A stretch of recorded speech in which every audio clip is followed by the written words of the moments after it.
Hello बच्चों, आप सब कैसे हो। जैसे कि आपको पता है हरियाणा बोर्ड 2021 के लिए कैसा क्वेश्चन पेपर भेजेगा, उसके अकॉर्डिंग हम आपको मॉडल टेस्ट करा रहे हैं। हमने फर्स्ट पार्ट की वीडियो डाल दी है जिसके अंदर 11 क्वेश्चन आ चुके हैं।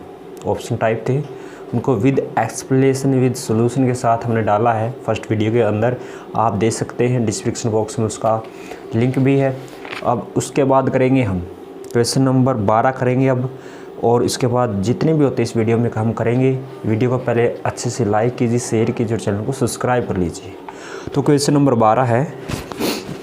क्वेश्चन नंबर 12, यदि एक एपी का तीसरा पद 12 है, एक एपी का तीसरा पद 12 है, तीसरा पद 12 है और 10वां पद हमारे पास है 26, उसका 20वां पद ज्ञात कीजिए, उसका 20वां पद ज्ञात कीजिए। देखो बेटा कैसे करना है।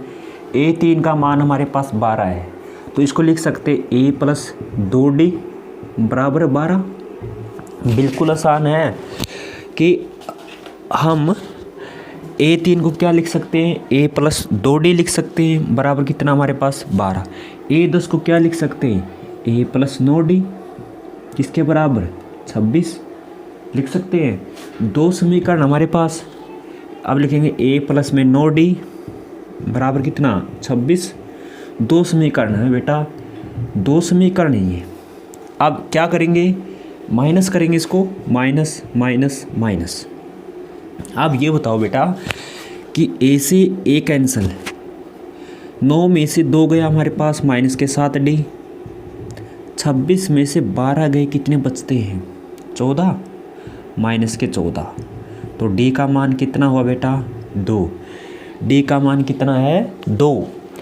अब अगर हमने कोई भी पद निकालना है, कोई भी पद निकालना है तो उसके लिए A और D होना ज़रूरी है, A और D होना बिल्कुल ज़रूरी है। तो उसके लिए हम क्या करते हैं, उसके लिए हम क्या करते हैं, देखिए D का मान हम रखेंगे समीकरण नंबर 1 में रख सकते हैं, 2 में भी रख सकते हैं। तो लिखिए कि A प्लस 9D बराबर 26 है। D का मान समीकरण नंबर 2 में रखते हैं, तो A प्लस 9D का मान तो 2 है बराबर कितना 26। तो A प्लस में 9 दूनी 18 बराबर 26। तो A का मान 26 माइनस 18, तो कितना हुआ बेटा 8। तो बेटा 8 हुआ A का मान, A का मान कितना हुआ 8। अब हमने निकालना क्या है, निकालना था कि 20वां पद कितना होगा, 20वां पद कितना होगा। 20वां पद कैसे निकालेंगे, तो A plus 19D, A plus 19D। A का मान हमारे पास कितना है, A का मान कितना है 8 प्लस 19D का मान कितना हमारे पास, D का मान आया 2। तो 19 दूनी 38 प्लस 8 कितना हुआ 46। तो इसका राइट ऑप्शन कितना होगा बेटा 46 होगा। इस टाइप से आप क्वेश्चन नंबर 12 कर सकते हैं। ये 1 नंबर में आता है इस टाइप का क्वेश्चन, तो आप कर सकते हैं।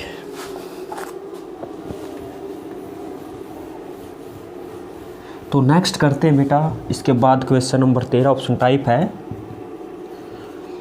यदि कोई रेखा किसी त्रिभुज की किन्हीं दो भुजा को समान अनुपात में विभाजित करती है तो वह तीसरी भुजा के समांतर होती है, इसे कहा जाता है, क्या कहा जाता है। देखिए बेटा, कोई रेखा किसी त्रिभुज की किन्हीं दो भुजा को समान अनुपात में विभाजित करती है, समान अनुपात में विभाजित करती है, वह रेखा तीसरी भुजा के समांतर होती है, तीसरी भुजा के समांतर होती है, इसे कहा जाता है, क्या कहा जाता है, जल्दी से बता दीजिए।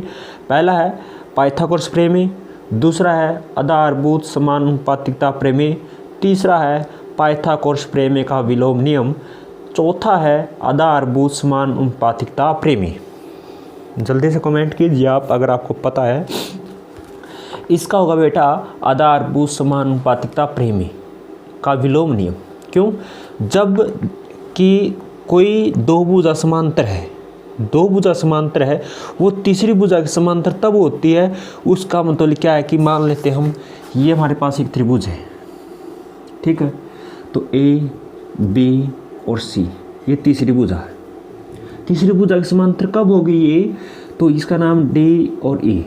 तो अगर ए डी बटे बी डी बराबर है ए ई बटे ई सी, ये बराबर है इनका, इसने कहा था कि कोई रेखा किसी त्रिभुज की अन्य दो भुजा को समान अनुपात में विभाजित करती है तो तीसरी भुजा के समांतर होती है। क्या होता है वो, क्या होता है कि यहाँ से होगा डी ई समांतर होगा किसके, बी सी के। ये छठा चैप्टर में बेटा, तो उससे क्या बोलते हैं, आधारभूत समानुपातिकता प्रमेय बोलते हैं। राइट बेटा। इसके बाद है, इसी से रिलेटेड है क्वेश्चन नंबर 14 मैं लेके चलता हूँ इस टाइप से। तो क्वेश्चन नंबर 14 आपकी स्क्रीन पे आकृति है हमारे पास इस टाइप की, डी ई समांतर है बी सी, डी ई समांतर है बी सी, ये दिया है। तो यहाँ से ए ई का मान ज्ञात कीजिए, ए ई का मान ज्ञात कीजिए, जो कि ये 3 है, ये 2 है और ये हमारे पास है 3। तो कैसे करेंगे इसको, कैसे करेंगे जल्दी से आप कमेंट कीजिए अगर आपको आता है तो। कितना आएगा देखिए, आपको पता है कि ए डी बटा में बी डी लिखेंगे 3/2 बराबर है ए ई बटा में ई सी, तो ए ई बटा में ई सी, तो क्रॉस मल्टीप्लाई करेंगे 2AE बराबर है 3 क्या तो 9, तो AE बराबर है 9/2, तो कितना होगा पॉइंट इसका 4.5। तो इसका मान कितना होगा बेटा 4.5। तो इसका ऑप्शन होगा हमारे पास सी। अगर आपके पास Deepak revision model test question paper है तो पहला मॉडल टेस्ट क्वेश्चन पेपर है, आप देख सकते हैं। अगर नहीं है तो आप अपने पास में जो भी बुक स्टोर है तो वहाँ से ले सकते हैं। मात्र ओनली 20 रुपये का 20 का आता है। इसके बाद है नेक्स्ट, एक वृत्त पर समांतर स्पर्श रेखा की अधिकतम संख्या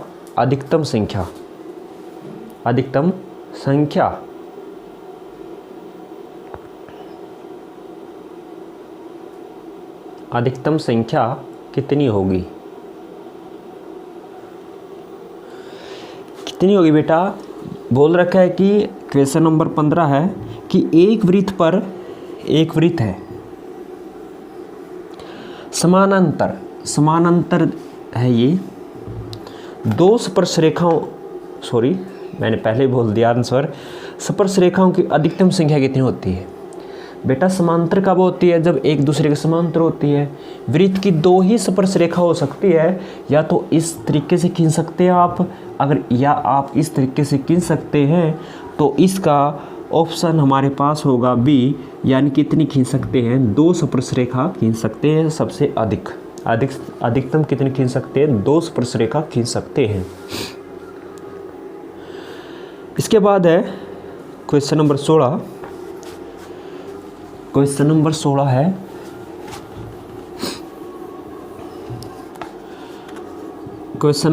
है कि टीपी और टी क्यू केंद्र O वाले किसी वृत्त पर 2 स्पर्श रेखा इस प्रकार है कि कोण POQ 110 डिग्री का, तो PTQ का मान कितना होगा। चित्र हम बता देते हैं। ये 10वां चैप्टर का है, ये 10.2 एक्सरसाइज का है, 10.2 का।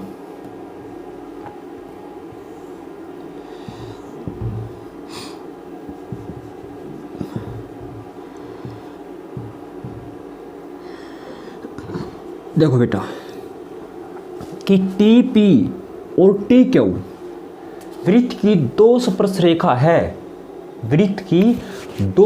रेखा है, और ये क्या होती है, दोनों होती इक्वल। कब होती, किस कंडीशन में होती है, जब वृत्त का कोई बाह्य बिंदु से वृत्त से खींची गई स्पर्श रेखा की लंबाइयाँ बराबर होती हैं। तो लिख सकते हैं TP बराबर है TQ। ओके। और इसके बाद बात कर लेते हैं कि कौन सा कोण निकालना था, कोण पी टी क्यू, ये कोण ज्ञात करना है। अगर आपको 10वां चैप्टर थोड़ा हाँ भी किया है तो क्या है, ये हमारे पास इस वृत्त की त्रिज्या है, रेडियस है। ये हमारे पास स्पर्श रेखा है, स्पर्श रेखा पर क्या होती है, लंब होती है। त्रिज्या स्पर्श रेखा पर लंब होती है, तो इसका मतलब ये कोण 90 डिग्री का हुआ। सेम प्रोसीजर है कि OP भी रेडियस है, अगर OP रेडियस है, ये हमारे पास TP एक स्पर्श रेखा है, तो इसका मतलब ये कोण भी हमारे पास 90 डिग्री का होगा, राइट। अब PTQO ये हमारे पास एक चतुर्भुज है, देखो TP और TQOP चतुर्भुज है, 4 भुज है इसमें, राइट। चतुर्भुज में 4 कोणों का जोड़ 360 होता है। कितना होता है, 360 डिग्री। तो अब देख सकते हैं 90 90 180 और 180 में 110 और जोड़ देते हैं 290। 360 में से अगर 290 गई तो कितना बचा बेटा, 70। कितना बचा, 70। तो इसका मान कितना होगा बेटा, 70 डिग्री होगा। कितना होगा, 70 डिग्री होगा। इस तरीके से कर सकते, बिल्कुल आसान सा था, आपके सामने है।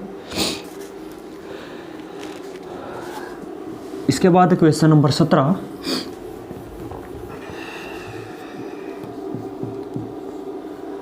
यदि वृत्त के किसी बाह्य बिंदु से वृत्त के केंद्र की दूरी 10 सेंटीमीटर है, स्पर्श रेखा की लंबाई 8 सेंटीमीटर है, तो वृत्त की त्रिज्या ज्ञात कीजिए। सबसे आसान सा सवाल।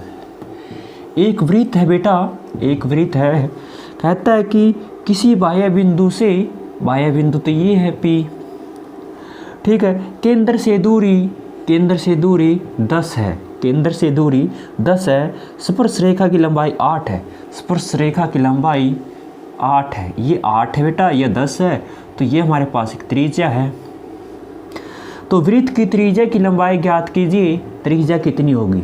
तो बेटा O है, ये हमारे पास Q है, लिख सकते हैं, आसान सा है। ये हमारे पास आपको पता होना चाहिए कि त्रिज्या स्पर्श रेखा पर लंब होती है। अगर त्रिज्या स्पर्श रेखा पर लंब होगी तो इसका मतलब ये कोण 90 डिग्री का, ये कौन सी त्रिभुज हुई, समकोण त्रिभुज। इसमें लगाएंगे पाइथागोरस प्रमेय। क्या कहता है कि कर्ण का वर्ग किसके बराबर होता है, आधार का स्क्वायर प्लस लंब का स्क्वायर, यानी कर्ण का स्क्वायर किसके बराबर होता है, आधार का स्क्वायर प्लस में लंब का स्क्वायर, इसके बराबर होता है। कर्ण हमारे पास तो 10 है, 10 का स्क्वायर तो 100 होगा, आधार कितना है, 8 है, तो 8 की 2 बार गुणा करेंगे कितना, 64। आधार लंब तो ज्ञात करना है, तो बेटा 64 इस साइड किसके, माइनस के, तो कितना बचा, 36। तो लंब का स्क्वायर बराबर है, दोनों ओर करेंगे स्क्वायर रूट, तो 36 का कितना होता है, 6। तो इसकी त्रिज्या कितनी हुई बेटा, 6 हुई। ये ऑप्शन टाइप था आपका, इसका राइट ऑप्शन होगा D, देख सकते हैं। ऐसा ही क्वेश्चन आएंगे बिल्कुल आसान से। नेक्स्ट क्वेश्चन लेके चलते हैं आपकी स्क्रीन पे। यदि वृत्त के किसी बाह्य बिंदु से वृत्त के केंद्र की दूरी 25 है, अब इसकी बजाय यहाँ पर कितना कर दिया, 25। स्पर्श रेखा की लंबाई 24 है, तो वृत्त की त्रिज्या कितनी होगी बेटा। अब वृत्त की त्रिज्या कितनी होगी, कमेंट कीजिए अगर आपको पता है। कि कर्ण 25 है, इसके जो आधार है 24 है, तो आप लंब निकाल सकते हैं, परपेंडिकुलर निकाल सकते हैं, तो कितना होगा बेटा, 7 होगा। तो कैसे होगा, 25 का स्क्वायर 625 बराबर है 24 का स्क्वायर 576 प्लस में जो हमारे पास OQ का स्क्वायर, इस साइड आके किसका, माइनस का, 625 माइनस में 576, तो कितना बचा, 49 बराबर OQ का स्क्वायर, दोनों ओर करेंगे वर्गमूल, तो 49 किसका होता है, 7 का। तो कितना आएगा हमारे पास, त्रिज्या इसकी 7 होगी। कितनी होगी बेटा, 7। ये था हमारे पास चैप्टर नंबर 10। क्वेश्चन थे लगभग 4 क्वेश्चन आएंगे इस चैप्टर से। पहले 1 या 2 आते थे, अब इस बार 4 आएंगे। अब चलते हैं चैप्टर नंबर आगे है क्वेश्चन नंबर 19। क्वेश्चन नंबर 19 आपके क्वेश्चन नंबर 19 है बिंदुओं 0 0, 7वें चैप्टर का सवाल ये। बिंदु 0 0 और -6 और 8 के बीच की दूरी, ऑप्शन लिख देते हैं 2, 10, -6 और 8। ये 2, 3, 4 ऑप्शन दे रखे हैं कि 0 0 और -6 और 8 के बीच की दूरी सबसे आसान सवाल है। तो इस टाइप का क्वेश्चन बिल्कुल आएगा, 1 नंबर का आएगा। तो कैसे करना है इसको, तो आइए चैप्टर नंबर 7 पे नज़र डालते हैं कि चैप्टर नंबर 7 क्या कहता है। 7.1 ये कहती है कि उसके अंदर 2 पॉइंट होते हैं। 2 पॉइंट की दूरी कैसे निकालते हैं? 2 पॉइंट की दूरी कैसे निकालते हैं बेटा?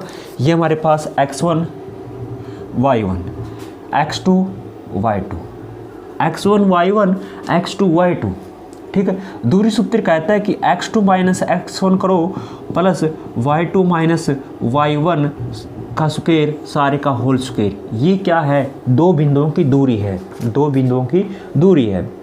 2 बिंदुओं की दूरी अब देख सकते हैं। ये तो 0 करो, कुछ फर्क तो पड़ता ही नहीं। तो लिखेंगे क्या? -6 माइनस 0 प्लस 8 माइनस 0, यानी 6 में से इसको घटाएंगे, 8 में से इसको घटाएंगे। -6 में से 0 गया, -6 की 2 बार गुणा करेंगे कितना होगा? 36। 8 की 2 बार गुणा करेंगे 64 और 36 कितना? 100 का तो वर्गमूल कितना होगा बेटा? 10 होगा। कितना होगा? 10। तो इसका ऑप्शन क्या होगा? बी। ऑप्शन कितना होगा? बी होगा। गारंटी के साथ कहता हूँ कि ये क्वेश्चन बिल्कुल पेपर में आएगा, 100% आएगा। इस टाइप का क्वेश्चन आएगा, बिल्कुल आएगा। कैसे करना है तो आपको हमने बता दिया है कि ऐसे करना है। एक बार आपसे रिक्वेस्ट है, इस वीडियो को ज़्यादातर शेयर करते रहें। नेक्स्ट क्वेश्चन लेता है आपकी स्क्रीन पे, जल्दी सेम क्वेश्चन है इस टाइप का। तो क्वेश्चन नंबर 20, आज की वीडियो का लास्ट देख लेते हैं, टाइम कितना हो चुका है।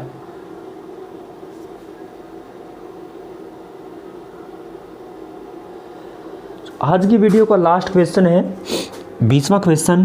बिंदुओं P x y है तथा Q है 0 0 के बीच की दूरी। सेम क्वेश्चन अभी कराया है मैंने।